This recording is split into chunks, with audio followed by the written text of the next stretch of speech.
बिस्मिल्लाहिर्रहमानिर्रहीम। अस्सलाम वालेकुम नाज़रीन, आप तमाम अहबाब को एक बार फिर से इस चैनल पे खुशामदीद कहते हैं। नाज़रीन, आज लाहौर में एक बड़ा अफसोसनाक वाक़या पेश आया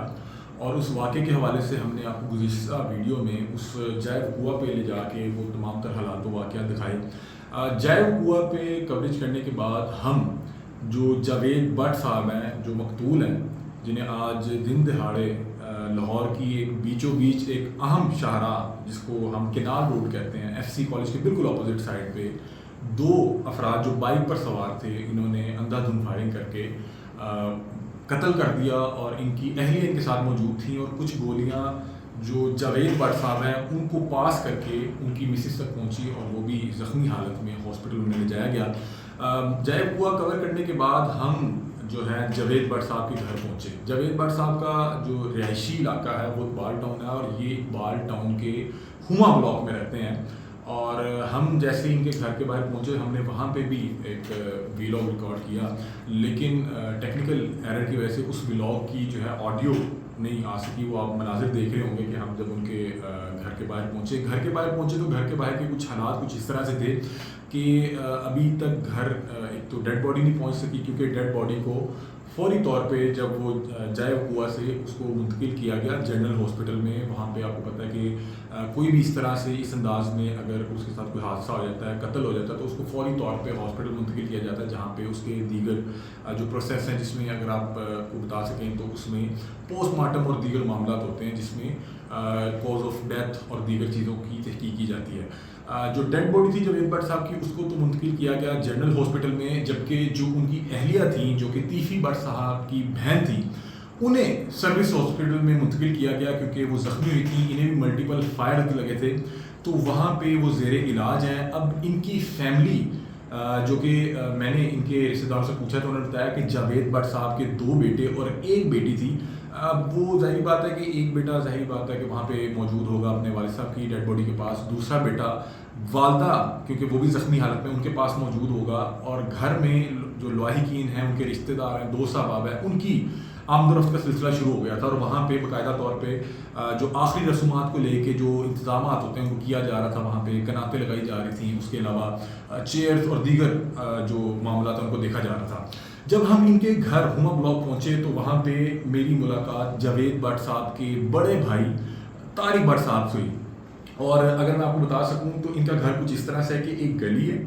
गली जहाँ पे जाके इख्तिताम होती है, जहाँ पे जाके गली बंद होती है, वहाँ पे आमने सामने 2 घर हैं। एक है जावेद भट्ट साहब का और बिल्कुल उसके सामने है तारिक भट्ट साहब का। और इन्होंने बताया कि तारिक भट्ट बड़े भाई हैं जबकि जावेद भट्ट छोटे भाई थे, और इन दोनों भाइयों के घर 2 बहनों का रिश्ता हुआ था।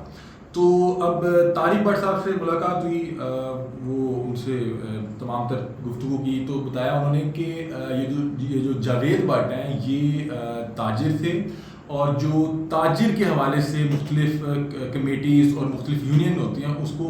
हेड किया करते थे। और उन्होंने बताया कि जो ताजिर पॉलिटिक्स है उसमें ये थोड़ा बहुत एक्टिव थे, लेकिन इनका ख़ानदानी दुश्मनी के हवाले से कोई भी बैकग्राउंड नहीं था, बल्कि बड़े बारिश इंसान से बता रहे थे कि नमाजी परहेजी थे, और किसी हवाले से इनका दुश्मनी या इस तरह के मामला से कोई लेन देन नहीं था। उसका सबसे बड़ा सबूत उन्होंने कहा यह है कि आपने देखा कि इनके साथ किसी किस्म का कोई गार्ड भी मौजूद नहीं था।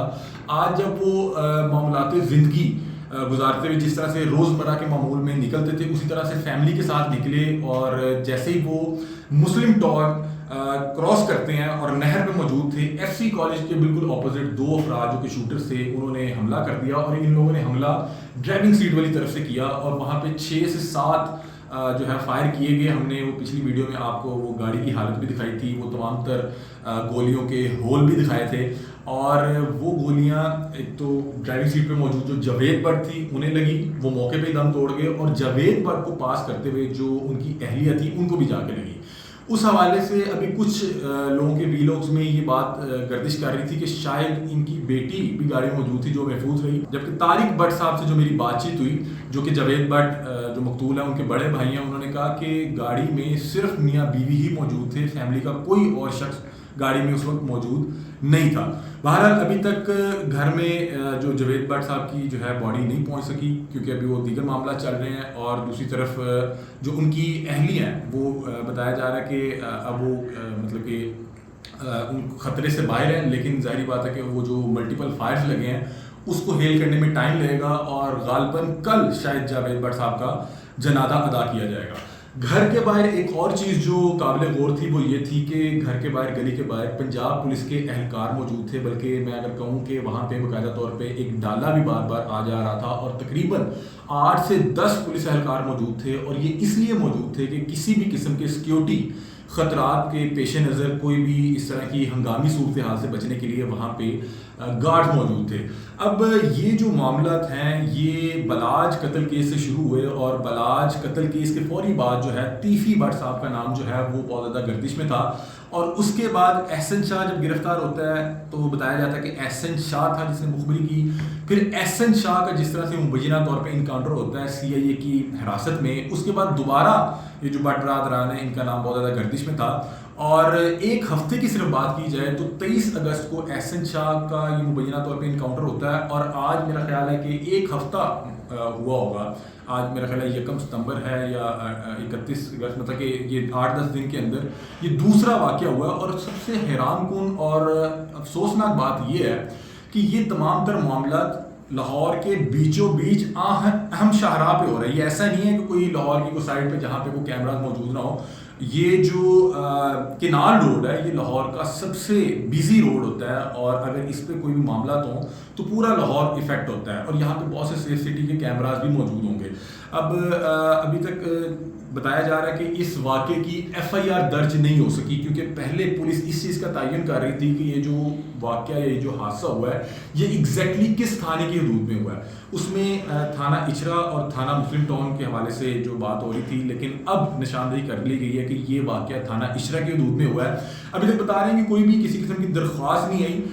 کیونکہ اس کی وجہ یہ بھی ہے کہ ایک اچانک سے اتنا افسوسناک واقعہ ہو جانا، اور بچے ظاہری بات ہے کہ دونوں ہسپتال میں ایک بڑے پریشانی کے عالم میں ہوں گے، اور جو گھر میں دیگر لاحقین ہیں، رشتہ دار ہیں، وہ تو آ رہے ہیں۔ اب میرا خیال ہے کہ رات گئے ان کو باڈی بھی مل جائے گی، اور جو اس پورے واقعے میں زخمی ہوئی ہیں خاتون، میرا خیال ہے وہ بھی رات گئے ان کو ہاسپٹل سے